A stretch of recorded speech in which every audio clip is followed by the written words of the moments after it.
Hey, Battlefield gamers, this is Chris Bolts, and I'm coming in with an article that I was checking out on my phone, and I decided to go ahead and do a reaction to it.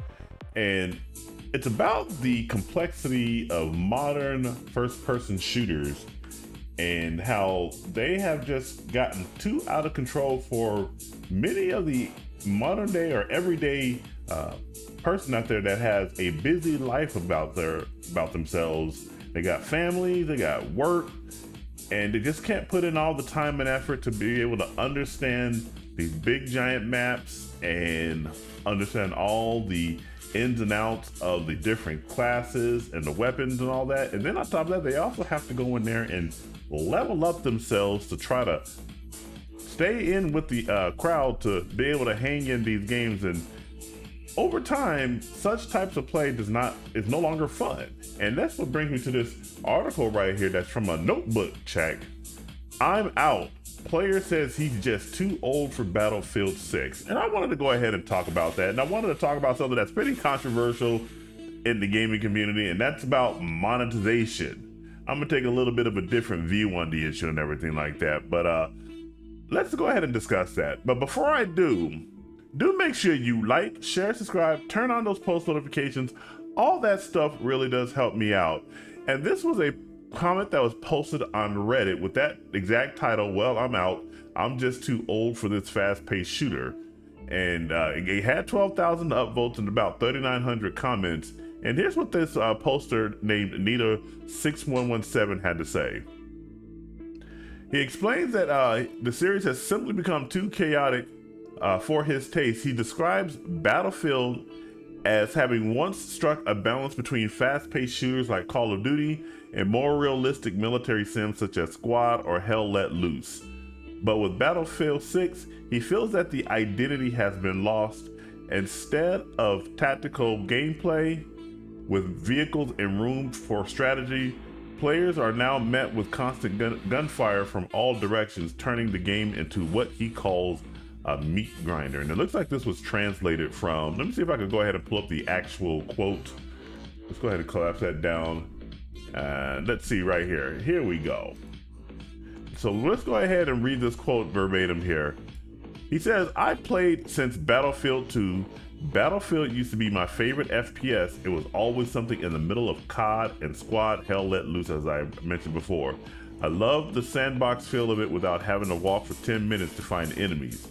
But this is just too much. Every match is basically meat grinder.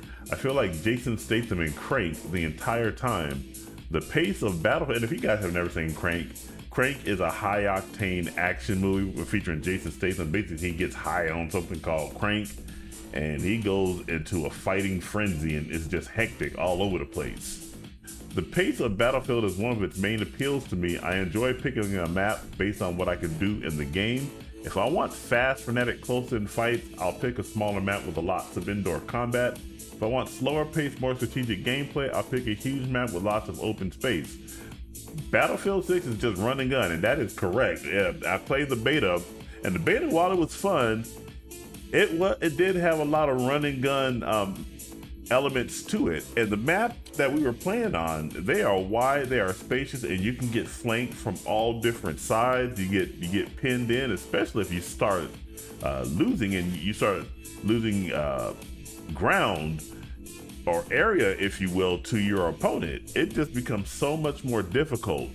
And now, level on top of that, you got to worry about leveling up your guns. You got to worry about leveling up your character, and all that stuff just really starts wearing down on an individual, so that a good game like Battlefield 6 begins to suffer.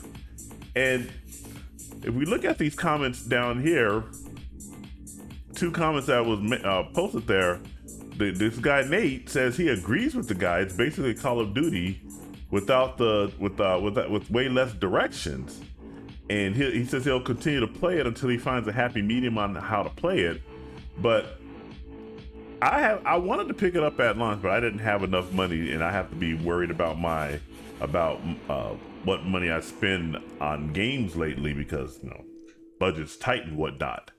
But when I did play Battlefield 6, I really enjoyed it, but I knew that the minute that the main product would come out, I'm going to get left well behind because it's a combination of many things. One is going to be that big, large map that's going to be very confusing. It'll be very hard to stay with your team, especially if you have teammates that are ADHD and that just want to run off and go do their own thing.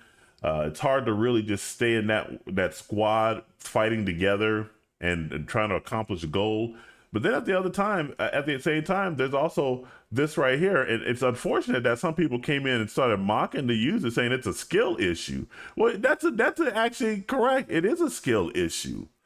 Some people are going to be faster on that gun, and they're going to be able to understand the nuances of every mechanic that is involved with the guns or the maps and whatnot, the best places or the places where people are going to be spawning, all that stuff. And us older players, we can't keep up with that, especially if you have a job, if you have kids, you have your time is being taken in different directions and whatnot. You're not going to be able to just hang with those types of individuals, and if you are under leveled, you're not gonna survive in the long run. And a lot of times, gamers like to mock seasoned players or people who've been playing games. This guy said he's been playing since Battlefield 2. Oh well, you just got to get good. And for the most part, I agree with that. When it comes to games like Elden Ring or Sekiro or any number of bullet hell shooters or other first-person shooting games, yeah, you got to get good. But when your skill issue is constantly going up against individuals who have the time and the wherewithal to be able to sit there and analyze these things and understand the nuances and mechanics of this game or any other game like Battlefield 6, you're not going to be able to compete with that. And that brings me to what I was going to be talking about with monetization. You probably understand where I'm going with all of this. Me personally, I've never had a problem with monetization in games. Games have always been monetized. Don't let anybody tell you differently or anything like that. Oh, well, in the old days, you only bought the game and that's it.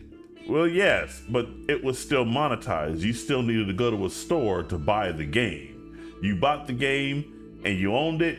Yes, but nowadays, we're in an environment where more and more we don't own these games. They're just licensed. So it's all the same thing.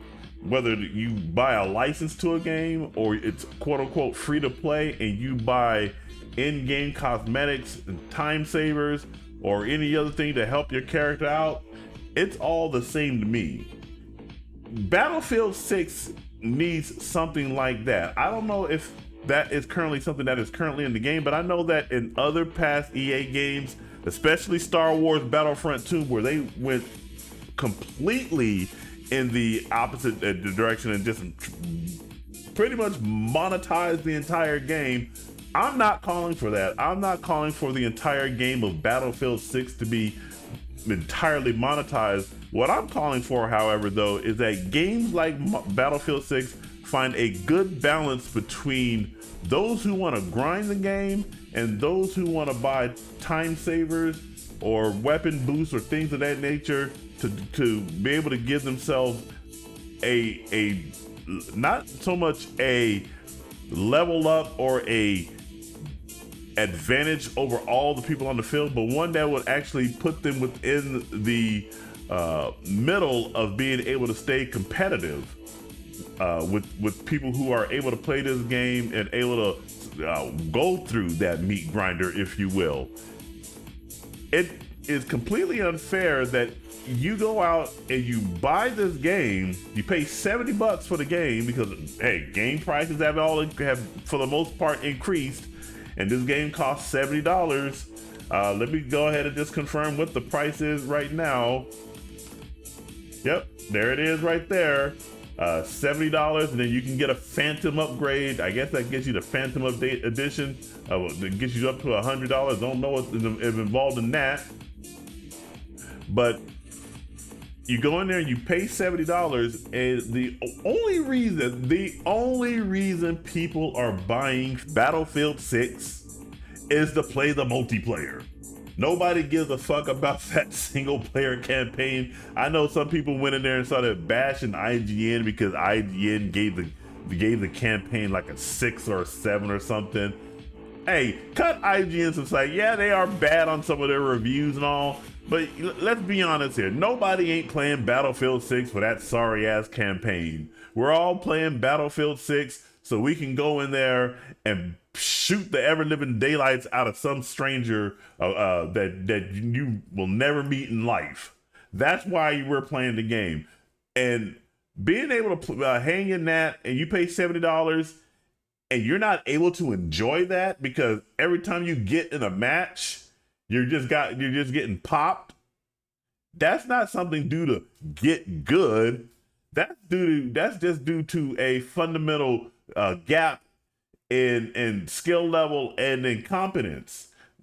Sometimes there's no way to overcome that. I like to tell people when I play a solo leveling Arise, there's lots of people that have to come in here and give me advice and tell me how to play the game and tell me how to do this and tell me how to do that. Or if you do such and such and such, you'll be able to get the record best time. No, you can tell a person what they need to do in order to get good at a game, but they're not going to be able to replicate exactly how you play. So that's like with me trying to play Street Fighter 6 or some other fighting game. Yeah, if I look at Punk the God or Smug or Daigo or any other number of professional Street Fighter 6 player, they're gonna be able to put those inputs into the game much quicker than me, and then they're gonna understand the mechanics on defense. And I can sit there and spend all kinds of hours in the lab, and I will still never be able to replicate how good they're able to play the game because they have a competence and skill gap that I won't be able to overcome. The same is true in multiplayer games like Battlefield 6. Some people are going to be able to have better mouses, better keyboards, which, by the way, those are giving people the advantage over certain people. And some people pay $200, $300, $400 for a mouse and the same amount and plus more for a keyboard, and try to do everything they can to get the best FPS so that they can position themselves and be able to shoot and just be off and be done and everything like that. People who don't have the time to invest in those types of things, I have no problem with them being able to go into a microtransaction store and buying a time saver and saying, you know what, this is going to give me an additional 5 levels on my character. It'll put me into the mid-range of the game, just using it as an example. And I'll also be able to add some additional boost to my gun, or there might be a gun that's only available if you do pay money for it. I have no problem with that. I think these studios need to find a really good balance between those who want to grind the game and those who want to pay to stay within the fray of the game. Not letting people who want to pay money to try to get a obscene advantage over the competition or anything like that, but simply to stay competitive to those who are currently very competitive simply by grinding the game. But those are my thoughts on the issue. I'm in the same boat with this player. I was talking with there was one of my regulars on Discord I was talking to, and he said that there was a server map a server that had a map that was just full of bots that you can go in there and you can kill those bots and be able to level up your character without having to worry about the meat grinder of the actual main servers for Battlefield 6. But EA, in their wisdom, and I'm using that word wisdom sarcastically, decided to go ahead and patch that out. I think if they didn't want to go in there, or if people don't want to have any type of pay to win mechanics or monetization in a game, something like that could also exist, where you just have a map where you're just fighting nothing but bots. You're running around, you're leveling up your characters. It might take a little longer than if you go and actually fight against real-time players, but it's still there so that you can level up in the bot farm and then go over to the multiplayer portion to go ahead and stay and compete to get better awards and get more experience, if you will. I think EA shouldn't have patched that out. They should have left that off in there, because that would have been a better middle ground than just going in there and adding monetization and whatnot. But until something like that exists, I think there has to be a balance between those who want to grind the game and those who want to pay some money to go ahead and get time savers, boosts, things of that nature. So what do you guys think about that? Do you guys agree with this player right here? I'm pretty sure most of you guys don't agree with what I gotta say, but I said it and I stand by those words and everything like that. I have no problem with monetization. Whatever your thoughts, jump down in the comments, let me know what you think, and make sure you do like, share, subscribe, turn on the post notifications. All that stuff really does help me out. And remember, this is Chris Bolts signing off, and I will catch you guys in the next video. Take it easy.